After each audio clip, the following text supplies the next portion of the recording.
There is no sky in this place, just a dome of pressure, red and broken and wrong, hung with the kind of silence that comes after a scream, the kind of silence that knows what it did.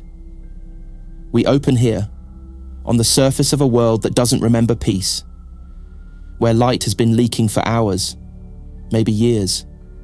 Nothing grows anymore. Nothing wants to. And down in the dust-choked gulfs between Ferrocrete ruins and ancient Martian steel, something is moving through the smoke. Not a soldier, not a priest, not a monster exactly. But he has been all three. His name, at least the one he remembers, is John Grammaticus. And wherever you find him, you're already too close to the end of something. Because John doesn't arrive. He happens. He appears in timelines like a slow knife, always when the galaxy's about to tear open. You don't invite him. You don't even notice him. And then there's a corpse that wasn't supposed to be dead. A decision that wasn't supposed to be made. A reality that shouldn't have survived the hour. This is what the Cabal made him to be, a precision error in the shape of a man. But before the betrayals, before the back rooms and false empires, before he tried to kill a Primarch or change the fate of all humanity, he was just there. Standing on a forgotten world in the backwaters of the Great Crusade, looking like every other weary operative in a tattered coat and boots full of red dust, carrying a pulse pistol that didn't belong to this century, and knowing more than anyone should. He wasn't supposed to matter. He wasn't in the logs. He wasn't on the manifest. He walked off a lander that no one remembered launching, and the only reason anyone noticed is because the wrong people died soon after. Not loud, not visible, just wrong. It was a Nervine border war, another imperial pacification theatre, 100 worlds like it. Seneca's Chiliad ran the front. Alpha Legion ghosts moved behind the veil. The ground smoked with old weapons and older lies. And in the middle of it all, John appeared one morning under a silver dawn that didn't feel earned. He asked for no introduction. He carried no banners. But he was carrying something far worse, certainty. The kind of certainty that shouldn't exist in a galaxy ruled by war and stars and gods that eat memory. And that's what makes this moment the one that matters. Not because he came to Nurth, but because from here, things that could never happen did. And everything else, the missions, the murders, the mistakes, they all start with this one moment. A man with no legion, no sigil, no loyalty, just eyes like rusted glass and a mind full of futures that should never have been seen. John Grammaticus has entered the timeline. And nothing will come out clean. There's a version of this story where he's the villain, where every decision is a betrayal and every breath he takes pulls humanity one step closer to extinction. The records paint him as a saboteur, a manipulator, a mercenary without allegiance or conscience, a man who served no master but betrayed them all anyway. That's the clean version. The truth doesn't start in the archives. It starts deeper, in a place where history hasn't just been broken, but rewritten by the very hands that claim to preserve it. Because John Grammaticus wasn't born, he was built, and not by the Emperor, not by the Mechanicum, not even by the Warp. He was assembled in layers, like a forged identity or a lie that learned how to breathe. His past is a palimpsest. Names overwritten, loyalties burned away, and memory repainted until it passes for purpose. Ask the Cabal. They'll tell you he's their weapon, their scalpel, a tool sharpened across millennia to carve the galaxy clean of chaos. They say he's a perpetual, a human anomaly, an immortal freak whose soul slips through death like smoke through a vent. And that may be true. But if you listen closely, if you dig through the corpses of his timelines, you'll hear something else. He wasn't the first John Grammaticus. He's not even sure he's the last. See, the Cabal didn't just recruit him, they rewrote him. Every time he died, they brought him back wrong. A little more obedient, a little less human. What they wanted wasn't a man. It was a device, a living key to push the Imperium into one specific future, one single path, engineered with godlike precision to ensure humanity's extinction on its own terms.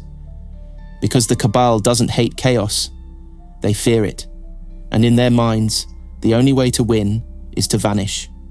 That was their grand strategy, not to fight chaos, not to contain it, but to let it consume the galaxy after mankind was gone.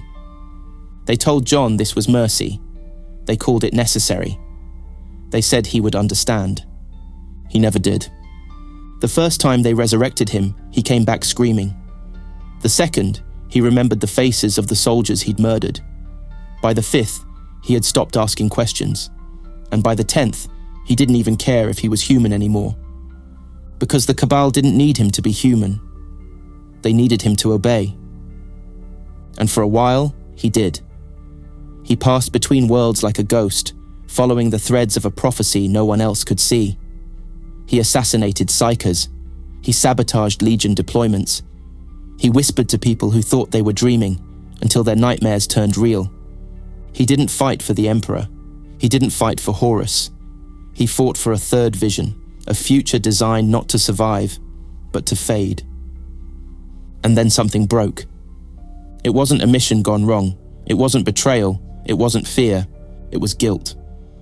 Because for the first time, John started remembering, not just the tasks, the aftermath, the silence, the faces of children left behind on burning worlds, the look in Vulkan's eyes when John tried to kill him and realized too late that he'd been wrong again. That's the part the records never tell you, that John Grammaticus wasn't a traitor. He was a believer, and the tragedy is he believed the wrong gods.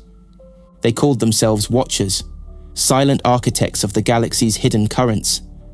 But there was nothing sacred about the Cabal. No order, no unity, no single species behind the veil. The truth was colder. The Cabal was an alliance of last resort, forged from fear, paranoia, and the kind of ancient knowledge that turns even gods into prey. Their membership was drawn from extinction. Dying races, forgotten empires, Xenos that had already seen the end of the galaxy once before and had no interest in watching it again. Slauda, Gahet, the Watcher from the Abyss.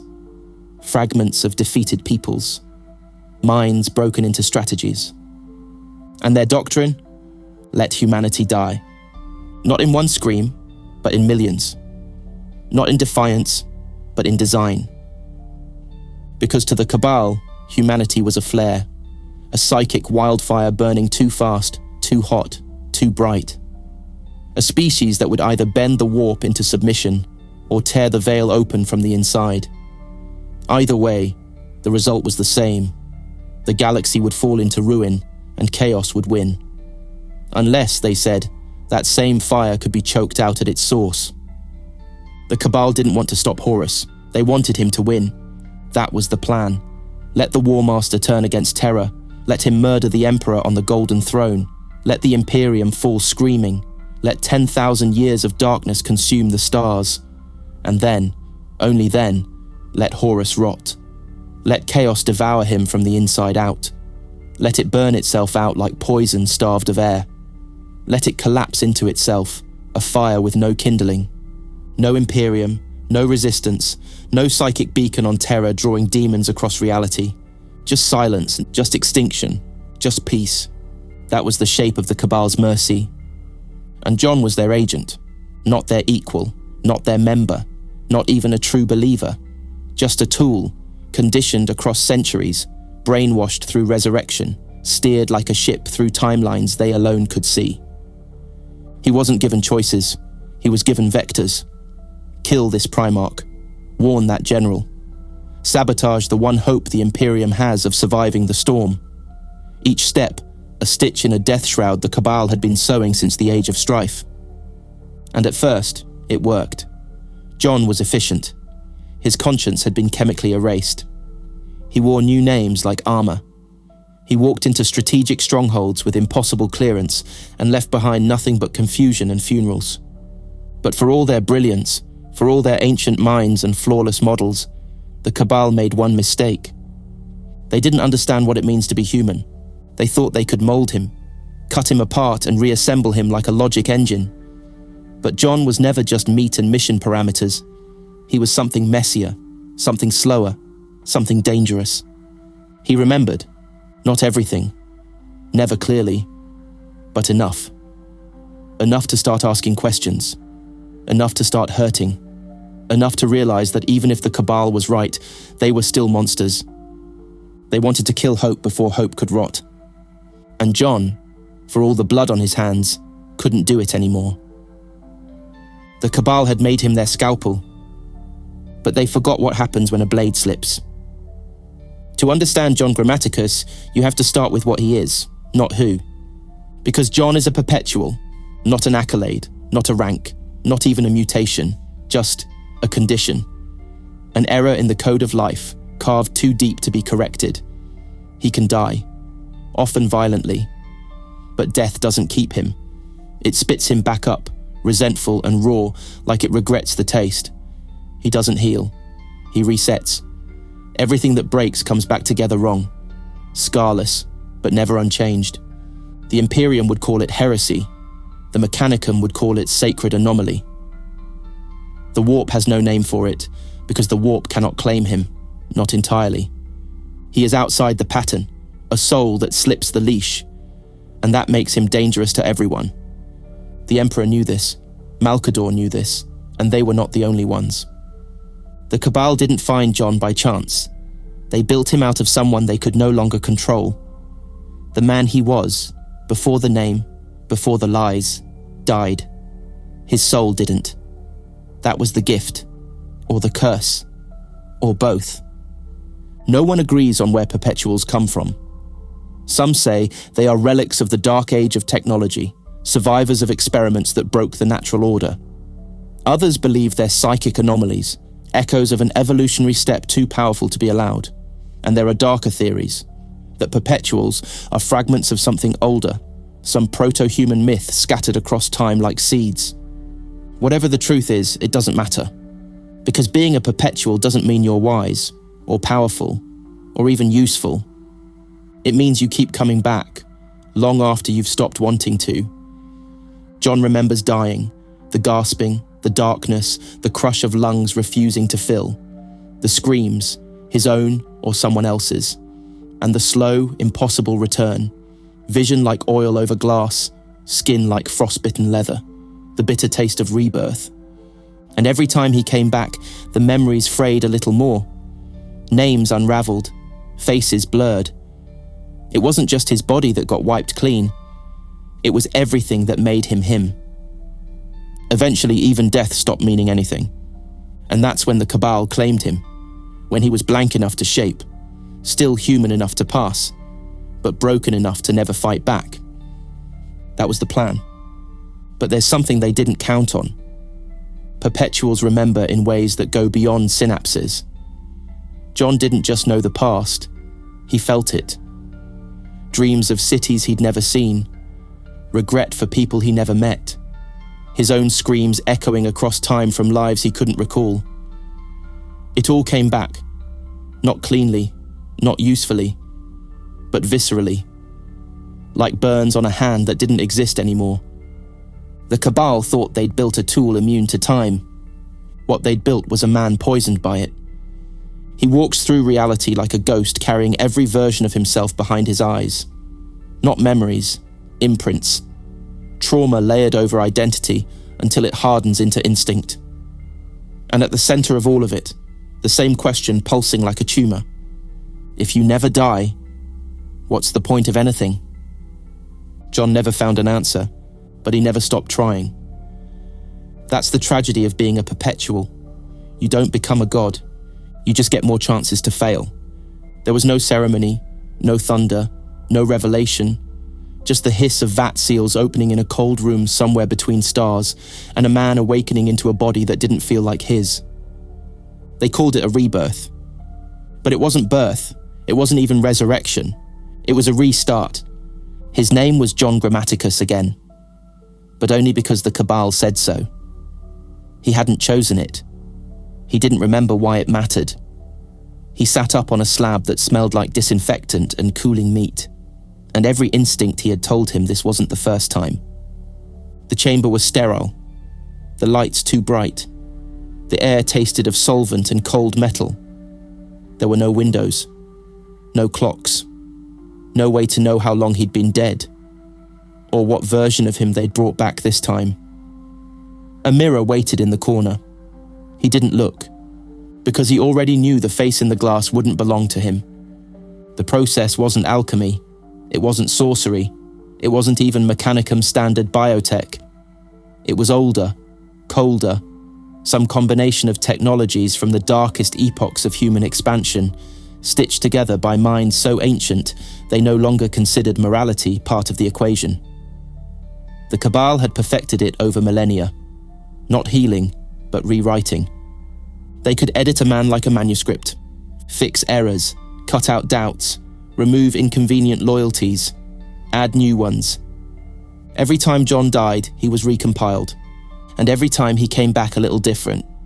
Sometimes they changed his memories, sometimes just his mission profile, sometimes his reflexes, personality traits, his capacity to feel guilt.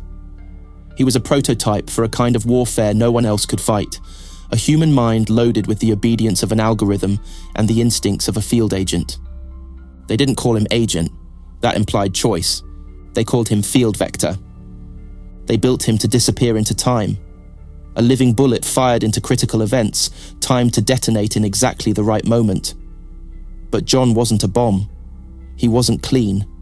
He left residue, psychic echoes, regrets, fragments of past lives leaking into the present. The longer he stayed alive, the more corrupted the program became. And that was the flaw. Because memory, even broken memory, grows roots. The Cabal tried to compensate. They burned parts of his mind, isolated his emotional centers, reconditioned him using psycholinguistic waveform indoctrination, an ancient technique that replaced dreams with directives. But John kept remembering. Faces he hadn't seen, smells from cities he never visited, names that made him flinch. There were scars on his soul that didn't match the wounds on his body, and even the Cabal couldn't erase what they didn't understand. He began asking questions, quietly at first, to operatives who didn't answer, to handlers who were no longer organic, to himself in the long hours between missions when silence was the only voice that felt honest. And every question brought back a little more of the man they'd tried to erase. He started writing notes, little scraps hidden in the folds of his clothing, etched into data slates he wasn't supposed to keep. Symbols, mnemonics, breadcrumbs for a mind trying not to disappear again. One of them read, "Do not trust the mission. Do not trust the motive. Do not trust the voice that brought you back." Another, written in his own hand, but in a language he didn't recognize, simply said, "Ask why they keep sending you to die." The Rebirth machine was flawless, precise, godlike in its execution. But John wasn't a machine, and that made him dangerous. Because eventually, after enough deaths, enough lies, enough resets, even a broken man starts trying to fix himself. The order was simple: kill Lorgar Aurelian. It wasn't phrased like that, of course. The Cabal didn't speak in imperatives. They offered probability vectors, timelines like ropes, showing which ones would fray, which ones would burn. Lorgar had to die before his apotheosis, before the dark liturgy at New Syria, before the word-bearer's madness crystallized into faith. John didn't question it, not then. He was still playing the part, the obedient vector, the ghost in the machine. He boarded a false freighter in the fringes of Segmentum Obscurus, buried beneath 3 layers of false identity, his psyche sheathed in contingency protocols. The ship was cold, civilian flagged, its crew blind to the artifact in its hold, a psionic weapon encoded to sever the soul of a demigod from the materium in a single scream. It had worked once, on a minor warp binder in the Jovian Reach. The result was a crater lined with melted bone. John carried it in a pressure-sealed case. He didn't even open it. He didn't need to know what it would feel like when activated. He suspected he'd already felt it. Once, in a life the Cabal had buried under 6 deaths and a false resurrection. The strike point was Monarchia. What remained of it? The ashes of that shattered city still clung to the ruins like guilt on the Ultramarines. Gilliman had burned it, scorched the cathedral world to punish the word-bearers for their fanaticism. It was supposed to be a lesson. Instead, it became scripture. And Lorgar, broken and kneeling in the dust, had begun to pray. That was the moment the Cabal feared. That was when the timeline changed. They wanted John to end it before it began. Insert during the parley. Use the device. Sever the Primarch's soul. Cut the thread. End the threat. But something went wrong. Maybe it was the location. Maybe it was John himself. Maybe it was the warp. Or maybe it was Lorgar, who knew more than he should have. When John reached him, the weapon already armed, he saw no fanatic, no tyrant, just a man kneeling in ash, whispering to gods he hadn't met yet. Lorgar looked at him and said the worst possible thing. "I forgive you." And John hesitated. A blink, a breath, a tremor of thought. That was all it took. The word-bearers were on him instantly, not killing him, not yet, just watching. Erebus was there, his eyes already knowing. Cor Farron too, whispering things John refused to remember. They didn't kill him, they didn't imprison him, they let him go, because they knew something the Cabal didn't. John Grammaticus wasn't just an assassin. He was proof. Proof that the galaxy was a game already rigged. Proof that the gods were watching. Proof that even the most precise machine could bleed. The Cabal never forgave the failure. They tried to erase it, overwrite it, start again. But something lingered in John after that moment. Not remorse, not doubt. Just a question. If your enemy can forgive you, are you still right? He didn't know the answer. But the weapon never left its case again. And for the first time, John began to fear his mission more than his target. It starts with a whisper. A name spoken like a curse, like a passcode, like a spell. Alpharius. John hears it first in a bunker beneath the northern sand, whispered by a dying Geno officer whose brain has been scrambled by mind scry interrogation. He doesn't react. Not then. But something tightens behind his ribs. Not memory. Recognition. He's heard that name before. Not in this life. Not in this war. But somewhere. The Alpha Legion didn't move like other legions. They didn't deploy. They appeared. Not through warp gates or drop pods, but through narrative. A file planted in the wrong cogitator. A junior officer with orders that didn't trace back to anyone. An ally who was never seen again after the mission. They were information warfare incarnate. And somewhere inside that web of masks and lies, John found a place. Or maybe he was always part of it. The Cabal claimed the Alpha Legion was their success story. Astartes who understood the stakes. Primarchs, plural, who had been shown the future and agreed to burn it before chaos could feed. Alpharius and Omegon. Twin-edged blades, loyal to a cause no one could prove existed. John was their liaison, their whisper man, their failsafe. But the longer he worked with them, the less he understood who was using who. They didn't need orders. They needed context. John wasn't briefing them. He was justifying himself. Every strategy he offered they already knew. Every warning already considered. Every deception already executed. Working with the Alpha Legion was like walking through a dream where every word you said had already been spoken, and every step you took had already been predicted 10 moves ago. And John started to feel it. The slip, not in time, in self. He was losing track of which version of himself they were speaking to. Some operatives acted like they'd already met him before. Others spoke to him as if he was someone else entirely. One referred to him by a different name. Another handed him a data slate with his own handwriting on it, dated 4 years in the future. He confronted Alpharius about it. Or maybe it was Omegon. He didn't know, couldn't tell. Maybe that was the point. "You think we're fragmented," the Primarch said. "You think we're broken. But what you see is what we let you see. The real fracture is you." And John believed him, because he was starting to come apart. The Cabal still sent him orders, But the Alpha Legion never waited. They operated on timelines that flexed around reality. One mission blurred into another. Targets were identified and neutralized before John even arrived. He wasn't leading anything anymore. He was following a script he hadn't written. He tried to leave. The Cabal refused. The Legion didn't stop him. But by then, it didn't matter. He had already become part of their game. He stopped trusting his memories. Started marking his own skin with tattoos that only he could decipher. A code for when the lies outnumbered the facts. He slept in armor. Ate in silence. The only voice he answered to was his own, and even that started to sound like someone else. Because inside the Legion's endless reflections, John saw a version of himself that could no longer tell the difference between obedience and betrayal. A version who wasn't a man anymore, just another fragment. He arrived in the night, under skies still bleeding rust from the ruin storm. Macragge, capital of Ultramar, bastion of reason, the last citadel of structured hope in a galaxy gone mad, was already haunted. And it wasn't demons. Not yet. It was worse than that. It was echoes. Footsteps with no owners. Music with no source. Parchments written in unknown hands. A bowed string instrument heard in sealed vaults with no acoustics to carry it.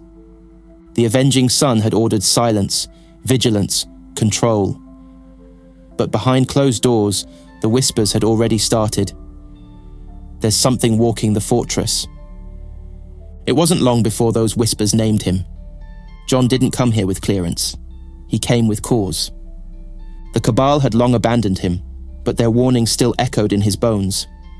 Macragge must not fall. Guilliman must not meet Vulkan. The fusion of reason and fire will destroy the Veil. He didn't know what it meant. He only knew he had to stop it. He came disguised as a messenger, then a scholar, then a remembrancer. Each identity dissolved a little faster than the last. By the time he reached the residency halls, even the picked recorders struggled to resolve his face. It was as if the universe itself had begun to forget him. But Guilliman remembered. Not because they had met, but because the Lord of Ultramar could feel anomalies like wounds in reality. And John was bleeding. He wasn't supposed to be here. Not in this timeline. Not in this state. He'd already died once in the old Empire archives. He'd already been buried under 6 layers of narrative entropy. But here he was, standing before the Primarch, gaunt, shaking, holding a warning he couldn't fully remember and a voice that no longer sounded like his own. He tried to explain, about the Cabal, about the futures they'd seen, about the Primarchs who must not converge. Guilliman listened, quietly, without interruption. Then he asked a single question. Why are you still human? John didn't know the answer. The meeting ended without arrest, without judgment. Guilliman let him go. Not because he believed him, but because he didn't have time to decide if he should. And that's when the horror began. Not from the warp, not from demons, from truth. Because John hadn't just come here to warn, he had come to deliver something. And somewhere between waking and sleep, between sanity and recursive memory collapse, he had done it. He didn't remember what it was. A message? A beacon? A sequence of thoughts encoded in his neurons? He didn't know. But something had passed from him to Macragge, and it was already moving. The dream started the next day. Guilliman's household began seeing mirrored faces in polished glass, their own watching them from the wrong angle. Vox systems shorted out with whispers in lost dialects. Telepaths reported hearing the same phrase. He has arrived, but he is not alone. Even the librarius faltered. Something old had slipped through, and John ran. He didn't leave the city. He just vanished into it, became part of the phenomenon. And Macragge, bastion of reason, began to unravel, not with flame or blade, but with doubt. That was John Grammaticus's true power. Not violence, not persuasion, not immortality, contamination. Wherever he walked, certainty became optional. There are moments in a Perpetual's life when time seems to hold its breath. The space between seconds stretches, warps, twists, twists like gravity under strain. What comes next isn't fate, it's judgment. This was one of those moments. It happened in the subterranean vaults beneath Macragge's fortress of Hera, where secrets too dangerous for remembrance were kept under silence and stone. Vulkan was there, chained, not by iron, but by choice. He had suffered beyond endurance, wandered through the madness of his own immortality, broken and reformed by hands not his own. And John came to break him again. The Cabal's objective was clear. Vulkan must not join with Guilliman. The Primarch of Fire, once tempered by the Primarch of Order, would become something neither man nor God could stop, a forge for a future the Cabal could no longer predict. John didn't know what that meant, but he had a weapon. It wasn't a gun. It wasn't a relic. It was himself. He was the contagion, the anomaly, the rot buried inside every clean timeline. He didn't have to kill Vulkan. He just had to alter him. A word, a touch, a nudge. But when John entered the cell, something changed. Vulkan looked at him, not with fury, not with suspicion, but with pity. The kind of pity that only someone who has been torn apart and survived could offer. He saw through John immediately. Not the disguise, not the lies, the pain. John raised his hand, not in threat, in desperation. "Don't," was all he could manage. Vulkan didn't move. "Don't what?" he asked, voice like stone ground against basalt. John couldn't answer. Not because he lacked the words, but because the timeline had frayed. The mission was burning.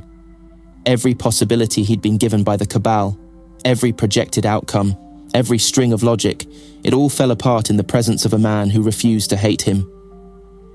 "You came here to change me," Vulkan said. John nodded. "Then listen." And the Primarch spoke. Not in commands, not in war songs, but in grief, in memory, in every pain he had endured since Istvan, the fire, the betrayal, the feeling of dying again and again in the dark, knowing no one was coming. John felt it, not through words, through resonance, like tectonic plates shifting beneath his soul. "I forgave Conrad Kurz," Vulkan said, "not because he deserved it, but because I couldn't carry that hate anymore." And in that moment, John realized why he had failed, why every mission since Monarchia had gone sideways, why every attempt to preserve the Cabal's perfect future had ended in ash. Because he wanted to be forgiven too. He collapsed. No weapon, no last argument, just a man who had lived too many lives, died too many deaths, and carried too much sin. Vulkan didn't strike him, didn't condemn him, just stood there, watching him come apart like cooling slag, and said, gently, "You're not broken, you're just tired."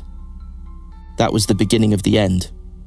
Not for John, for the Cabal, because in that moment, in that silent furnace of truth and pity, their greatest weapon chose not to be used. And that choice, quiet, impossible, irrevocable, changed everything. He should have left. Macragge was no longer safe, not for him, not for anyone. The timelines were unraveling, overlapping, knotting into shapes the Cabal had never foreseen. Guilliman had moved too quickly. Vulkan had refused to die. And John had done the one thing he was never built to do. He had stayed, not because of mission failure, not out of duty, because he couldn't bear to leave. It wasn't love, it wasn't redemption. It was something older than either, a hunger to belong, to be recognized not as a tool or a weapon or a walking catastrophe, but as a man who had tried, who had suffered, who might be allowed just once to rest. But the galaxy doesn't forgive its interlopers, and John Grammaticus had trespassed on too many futures. The fracture began in his bones, not pain, disalignment, a feeling like gravity reversing. His thoughts blurred, memories from different iterations bleeding into one another. The woman he'd loved on Terra, the knife he'd buried in a Psyker's spine on Prospero, the moment he refused to kill Vulkan, all folding into the same second. Time was collapsing inside him. And then came the voices. Not demons, not echoes, not madness, the Cabal. Even across ruined networks and broken noospheric dead zones, they found a way in. Not to plead, not to command, to erase. They didn't send hunters. They didn't need to. They just activated protocols buried in his mind, contingencies against disobedience. Neural kill switches, thought loops designed to dissolve him from the inside out. There was no warning, just the sudden inability to form language, the collapse of spatial logic, the certainty that he had already died, and this was just a lagging echo. But John held on. Not because he wanted to live, because he wasn't finished. He fled into the substrata of Macragge's infrastructural deep. Pits beneath the Manufactura, alleys below the hab blocks, relic tunnels once used to ferry cogitator banks during the early years of the 500 worlds. No one followed. Not Guilliman, not the Legion, not the Cabal. Because no one believed he was still John. He burned the last of his stim reserves just to keep his mind anchored. Scratched reminders into the walls around him in broken Gothic. You are still here. You are still John. Do not let them take your name. He didn't eat. He barely breathed. He just remembered. Every life, every death, every time he was forced back into a world that did not want him, told to kill people he had never met for a cause he didn't choose. And he realized something no immortal should ever allow themselves to say, I want it to stop. He wasn't suicidal. He was exhausted. He wanted stillness, silence, finality. But perpetuals don't get that. They survive. And survival, in its slowest form, is just the denial of peace. Eventually, Guilliman's agents found his trail, but not him. Only the marks. Only the final words he etched in the dust beneath the last lumen to still flicker in that place. You made me eternal, but you never asked if I wanted to stay. And somewhere, deep beneath the armour of reason, even Robert Guilliman felt that. A sorrow he could not catalogue, a man he could not quantify, a soul that would not die, and could no longer remain. He came back to terror the way a ghost returns to the scene of its own murder. Not through gates or summons, not in triumph or ceremony, but as something that slipped between cracks in a moment no one would remember. No datasheet logged his arrival, no auspex pinged, no pict recorder caught his face, and that was the point. Because John wasn't supposed to be here. He'd already failed. Multiple times. The Cabal had expunged him from every predictive model. The Alpha Legion no longer answered. The timelines had collapsed. And still, he came back. Back to the cradle. To the last place he had ever felt whole. Back to the world where the Emperor had once walked, golden and alive, not yet nailed to his throne of wires and light. Old Earth was fractured. Not in its buildings, those still stood, proud and ash-choked, but in its memory. The Administratum had rewritten everything. Half the population believed the Great Crusade had never ended. The rest didn't believe the heresy had even begun. Truth had become localized, optional, and no one wanted to look too closely at the man wrapped in travel-worn robes, speaking in accents that hadn't existed in 5,000 years. John moved through the surface levels of the Himalaysian fortress complex, unnoticed. He passed serfs who bowed automatically, even though his garments carried no rank. Tech adepts who saw the flicker of his biosignature and decided, unconsciously, that it was someone else's problem. Astartes who paused, hesitated, and forgot what they were doing. He was no longer part of the world. He was a scar in reality. And still, he kept going, down, deeper, through layers of bureaucracy and mechanicum obsidian, into the buried foundations of the old Terran infrastructure. The places the Imperium pretended didn't exist, places older than the throne. Because something was pulling him. Not instinct, not command. Something else, a door, not physical, not locked, not even closed. It was a place in space, folded into the pattern of the world like a heartbeat beneath stone. No guards, no sensors, no reason to even know it was there, unless you remembered dying in that exact spot a very long time ago. He stepped through it, and remembered everything. The pre-imperial mission, the first John Grammaticus, The moment the Emperor saw what he was and let him go. The time loop buried under old Earth. The thing beneath the cradle that looked like a man and wasn't anymore. The reason the Cabal had always feared terror. He saw the future again. But this time, it wasn't the Cabal's. It was something else. A splinter of truth too big to carry. A vision not meant for minds that remember being born. John fell to his knees. Not from agony, from clarity. Because for the first time in every lifetime he'd lived, he understood. It wasn't about winning. It wasn't about preserving or destroying the Imperium. Not about chaos or order or extinction. It was about witness. Someone had to survive long enough to remember what really happened. Not to correct it. To carry it. To be the last echo when the lies were gone. And John realized that was all he'd ever been. Not an assassin. Not a weapon. A message, written in flesh, carried in pain, sent to the edge of time. He left old Earth that day. No one saw him go.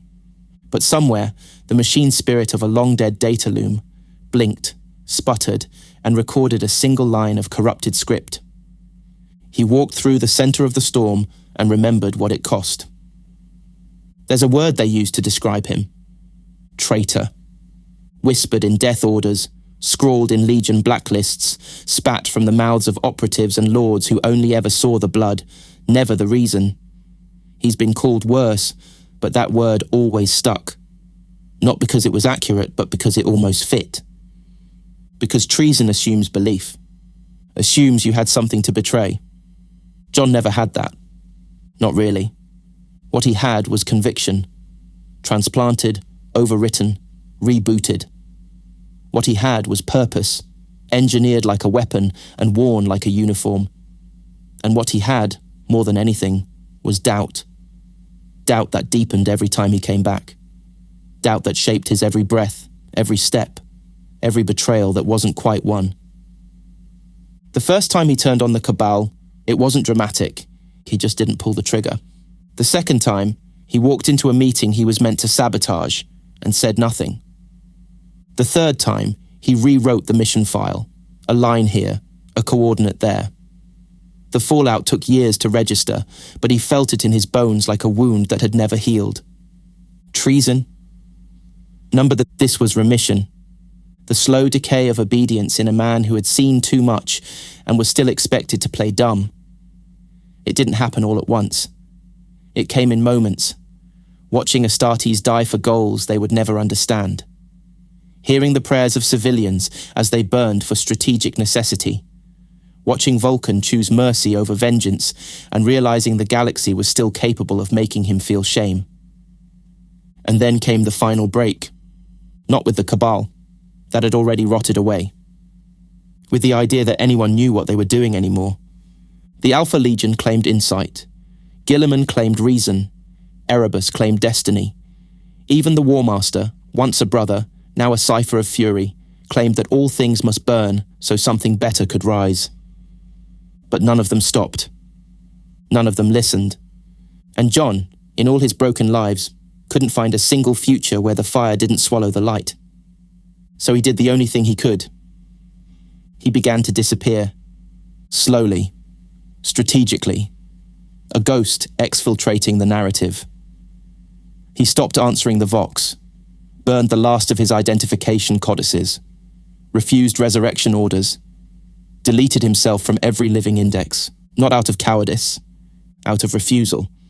He would not be a vector anymore. Not for prophecy. Not for ideology. Not for survival. He didn't want to be right. He wanted to be forgotten. Because maybe, if no one remembered his mistakes, the galaxy could grow something that wasn't born of fire and betrayal. Maybe the Emperor had tried that once. Maybe the Primarchs had too. Maybe even Alpharius in his twisted way. But none of them ever walked away. John did. And that was his final treason. Not against a legion, not against a cause. Against history itself. No grave holds him. No name is etched in marble. No monument lists him among the fallen. No legion mourns his loss. And that's exactly how he wanted it. Because John Grammaticus was never meant to be remembered. He was a phantom shaped by agendas, a vessel carved hollow by orders that came from places no sane mind would trust. He didn't live for glory. He wasn't forged in brotherhood or faith. He didn't have a war cry. What he had was persistence. Through centuries of lies, deaths that didn't hold, causes that never loved him back, he lived between the moments that mattered, behind the curtains of wars too large to see, always arriving late, leaving too early, always watching something slip away.